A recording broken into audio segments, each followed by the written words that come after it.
Alas, this vision couldn't bear the slightest contact with the historical record, with what our country had actually been through, let alone the fearful rage and ruthless indifference and backlash politics all around me then and all around me now. I was searching for a happier story. But historians and citizens have to follow the facts where they lead us. If we detect in ourselves or in our compatriots and colleagues the tendency to want to shine up the apple and tell an incomplete kind of story, we have to have the self-awareness to ask, why is it that we want that story? And why is it we can't look at the bumpier and rougher parts of our time? That historical happy talk means embracing delusions, means losing yourself and not knowing who you are because you don't know where you've been. And you are lost. And how can you understand the world around you? And furthermore, how can you imagine the world that you are working for and what is possible and how to get there if you don't know where we've come from? James Baldwin says, an invented past can never be used. It cracks and crumbles under the pressures of life like clay in a season of drought. You may as well lie to your therapist. You may as well hide the empty cake plate and expect to lose weight. What progress we've made by interracial coalition, by building these coalitions strong enough to push the boulder uphill, but fundamentally grounded in black pride and black unity and black power. Most often these coalitions, that's the reliable thing. People ask why I work with the NAACP, etc., etc., etc. I'm not trying to uplift the downtrodden Negroes. I'm trying to build a world my children and grandchildren can live in. A vibrant moral, a vibrant democracy that's multiracial, that's multicultural, that in which with a humane social vision grounded in love. And that's not happening without pushing that arc. That arc of history, Martin Luther King used to say the arc of history is long but bends toward justice. He didn't believe that. That was just to cheer people up. Or else he knew that what he really meant was, you got to grab the arc of history in your hands and tug and push and get other people to help you. It's it may be anything, but it's going to be a struggle. It requires power. And what I see is that power in our future time, power to love, strength to love, as Martin Luther King's book was entitled, requires a fusion coalition of many pluralisms. There are many, we are either equipped or we are done for. We don't have much experience in that, and we don't know much about it. Most of those coalitions have been felled, tragically, crumbled, mostly by white supremacy, within and without. As I said, white supremacy is the idea that God has created us in a hierarchy of moral, cultural, intellectual worth based on pigmentation, which was a rationale for the slave trade. But it echoes still. It's one of the most powerful ideas in our culture. Now, white liberals telling the story of how our progress, they love the drama of the white conscience. Is the white lady going to get it? That's the tension in the movie. Is she going to get it? Oh, she got it. So it's all about whether or not it's all about our goodness. Guilt and such impulses are really a way of saying the story is about me. You can't feel guilty about the Atlantic slave trade. It started in 1619 to 2019. How many decades? It's quite a few years. 400 years. You can't be faulted for the scar that race has caused in American society. It started way before any of us. You can't, But that doesn't matter, because history's full of, and life is full of things where you suffer for things you didn't do. And you have a responsibility to fix things you had no part in breaking. And then you have to understand that, we, as my father used to say, I don't just have a problem, I am a problem. When I was 18, I thought we had racism on the ropes. Really, I thought we almost won, really. It's just kind of a mopping up operation. And I was thinking about sexism. I was thinking we've got to take on sexism. Lord have mercy. Half a dozen years later, I was lost and confused. And I was thinking, the problem, I got the problem. Me. Which is your work is about human growth and healing and change. And that is a big part of social change and is necessary for it. But we can't cling to stories that comfort the comfortable and evade the thornier questions of politics and power. W.B. Du Bois said back in 1912, with respect to the race question, says, white America has had its appetite for facts on the Negro question spoiled by sweets. The kind of stories that let us try to change our hearts without changing our ways or our world. Ta-Nehisi Coates argues that there are no white race politics that are not self-exoneration. That the white race politics is the politics of self-exoneration. Because conservatives say, oh no, that wasn't my fault. I'm not responsible for that. My people didn't own slaves. It's been a long time. You need to get over it. It's not my fault. And white liberals say, I'm among the blessed. I'm for you. I'm for justice. Which is another way of saying, it's not my fault.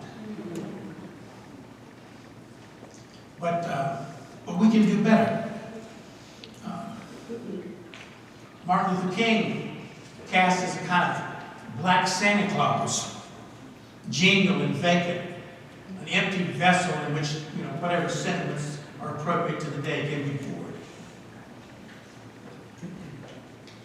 By a narrative in which Dr. King called on America's conscience, and America answered fundamentally. And that is the point. And our own labors, which are, grounded in what Howard Thurman called the missionary impulse, which inevitably leads toward contempt and feelings of superiority. So this is sort of a coda to the triumphal tale that's deeply embedded in what theologian Willie Jennings calls the sin of forgetfulness. The real Dr. King was not a liberal vision, but a prophetic vision. He did not succumb to the sweet elixir of human perfectibility or empty optimism. He believed that humanity was mired in sin, that evil was rampant in the world, and writes, only the superficial optimist who refuses to face the realities of life fails to see this patent fact. Dr. King knew the difference between optimism and hope. Optimism being when you've weighed your chances and things look pretty good. Hope being something quite different. Something that if you have, many things are possible, and if you don't, nothing is possible. But, we associate Dr. King with nonviolence, and that's right. But in a world so fallen, King's most crucial insight is not so much the power of nonviolence as his insistence that coercion was essential. People, whenever you try to push anyone on anything about race, raise your voice slightly or push politically, and people will say that, it's not like Dr. King. Because he just, lit a candle and sang a song and asked people real politely. And that's why it worked out. If he'd be more polite, things would work out. Dr. King, we look at the wrong speech. If you look at his speech, not in 1963, which was a good speech and gets misrepresented, Now I Have a Dream, but his first speech at Hope Street Baptist Church on December 5th, 1955, 4 days after Rosa Parks had been arrested on the bus, he made his way, he wrote his notes on the back of an envelope on a 20-minute car ride. There were so many people that you couldn't get near the church with a car. He started out by talking about nonviolence and Christianity, framing the movement in those terms. The only weapon we have in our hands is the weapon of protest. So he does a brilliant thing. He smooshes the most powerful institution in African American life, the church, onto nonviolence, as if Christians believed in nonviolence. But it kind of was plausible. It was very deft, I thought. It was a brilliant move because he was deeply rooted in Southern black culture, and he knew how it worked. But his core message was about power, where it lay, how to get it, how to wield it as a weapon of nonviolent revolution. He understood the Cold War, which was the central political reality of his day, and his speech addresses it quite directly. He says, if we were incarcerated behind the iron curtain of a communistic nation, we couldn't do this. But the glory of American democracy is the right to protest for right. Holds America to its own standards. But that's ridiculous. He's not a fool. He knows they're going to bomb his house. He knows he doesn't have freedom of speech. He knows people are going to die in this movement. He knows that they have no legal recourse to the law. But he embraces that. And having then embraced Christian love and this language of American democracy, he reminded his listeners that the black freedom movement could undermine America's position in the world or affirm it. Take the pick, America, he said. He says, God is not just the God of love, but God is the God that standeth before the nations and says, be still and know that I am God. And that if you don't obey me, I'm going to cast you out of the arms of your national and international relationships, and I'm going to break the backbone of your power. And he said, not only are we using the tools of persuasion, but we have got to use the tools of coercion. So this was theology he got from Paul Tillich and other places, but made his own, which is basically his love, power, and justice primer, which I'm going to close with. He said, power without love is bankrupt. That is the power that we're up against. It's the power that humanity is often up against. Is power without love. But love without power, he said, is empty, vacant, sentimental. What you have to do in the service of love is to harness power in the service of love.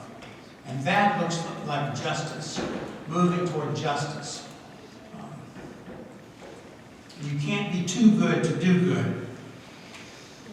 He didn't have much use for dreamers and weak-willed folks who were too good to do good and didn't have the stomach for protest. In a letter from the Birmingham jail, he writes that his worst enemy was not the Ku Klux Klan or the White Citizens Council, but the white moderate who is more devoted to order than to justice. He said, in this generation, we will have to repent, not just for the vitriolic words and actions of the bad people, but for the appalling silence of the good people. We forget the king who said in 1957, not 67, I never intend to accommodate myself to the tragic inequalities of this economic system which takes necessities from the many in order to give luxuries to the few. The real Martin Luther King, my students all think Martin Luther King was a moderate. Unarmed truth and unconditional love will have the final say in reality. That's a moderate statement. You say that when you're running for president. There's a debate on tonight. If any of those people says unarmed truth and unconditional love will have the final say in reality, it's over. I don't care what your honor polls. Done. You can't get on the school board if you say that stuff too loud. He called for those who opposed endless war to join forces with the unemployed and the working poor, and declared, in his words, the whole structure of American life must be changed. The real Dr. King launched the Poor People's Campaign, striving for a living wage and safe working conditions, and went down among the garbage workers of Memphis to die. Calling for the dispossessed of our nation to organize a revolution. He said, you don't have to go to Karl Marx to be a revolutionary. I got it from a man named Jesus.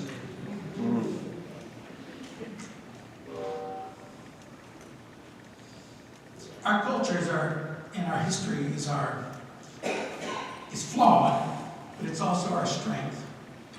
From the Fusion Coalition in 1868, which wrote the new Constitution in North Carolina and established the first statewide system of tax-supported public schools. An interracial coalition put down by violence. Fusion Coalition rose up again in 1894 and 1896. Interracial coalition, public education, broader access to the ballot, a little bit of regulation of monopoly railroads and banks and the like. A different vision of the South, though. It was a different vision of the South. And they won both U.S. Senate seats, they won the governorship of North Carolina, they won every statewide election. They swept the legislature, they took the Supreme Court of North Carolina. They could not be beaten at the ballot box.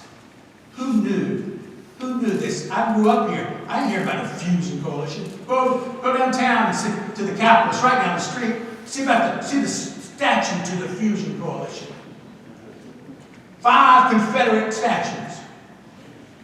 No Fusion Coalition. Whose vision, though, speaks more to our predicaments at the moment? Whose vision do we need to pass on to our children? And that too, though forgotten, is part of our culture. When all of us come together in a quilt, making that quilt is a great Southern folk art. People do it around the world. People come together, they bring the odds and ends of their necessity, their own distinctive patches, gingham and denim and even fluorescent polyester. You can make something beautiful that will grace our homes and keep our children warm on a cold night. And more than that, build our communities, working for them. Tell your patients to join the movement. Tell them, join the movement. It's movement time. This is the time. And we're here. North Carolina is more mobilized than it was in the Civil Rights era.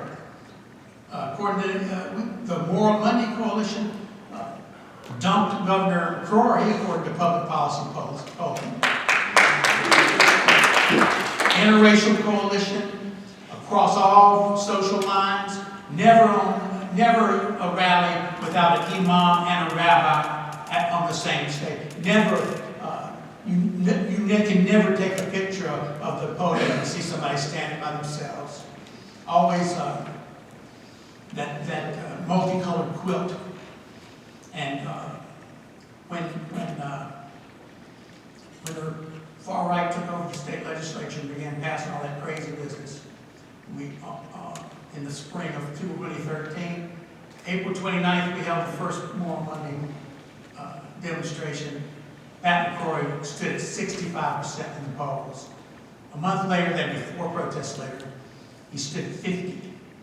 July 1st, after 8 protests, staying message discipline on the issues, being clear, voter education, keeping the media with us by nonviolent direct action. The arrests we didn't do for nothing. Some of it's making a moral witness, but much of it's keeping the press started covering it like it was a ball game. Because every week we got twice as many people arrested. So getting the message out. And so July 1st, he's at 40, and then on September the 4th, the last of the polling that the public policy polling get around more Monday, McCrory's polls were 35. He lost, gone from 65 to 35. He in 4 months because of a people's coalition. He was the only governor, Republican governor in the United States who could not ride the Trump train to re-election.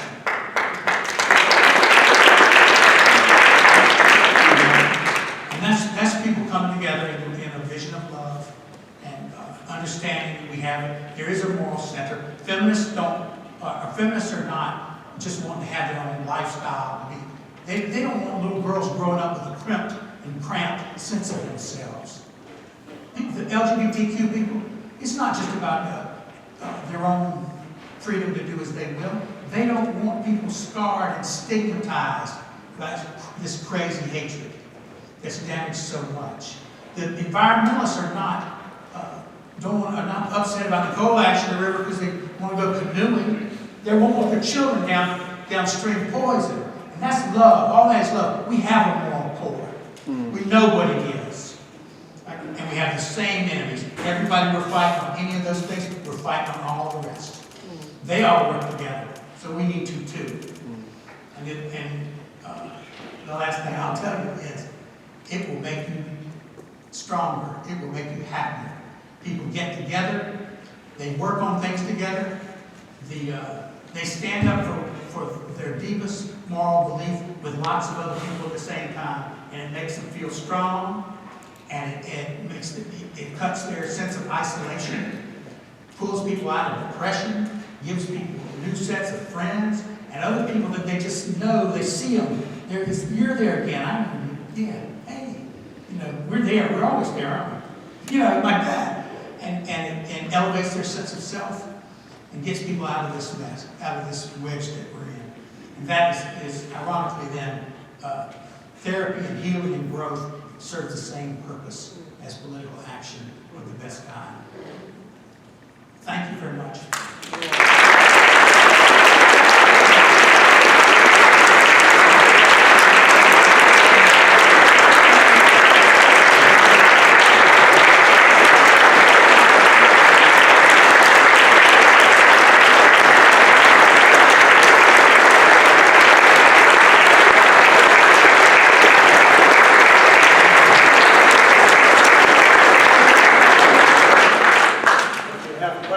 That you would like to ask Dr. Tyson, if you'll raise your hand, the microphone will be brought to you.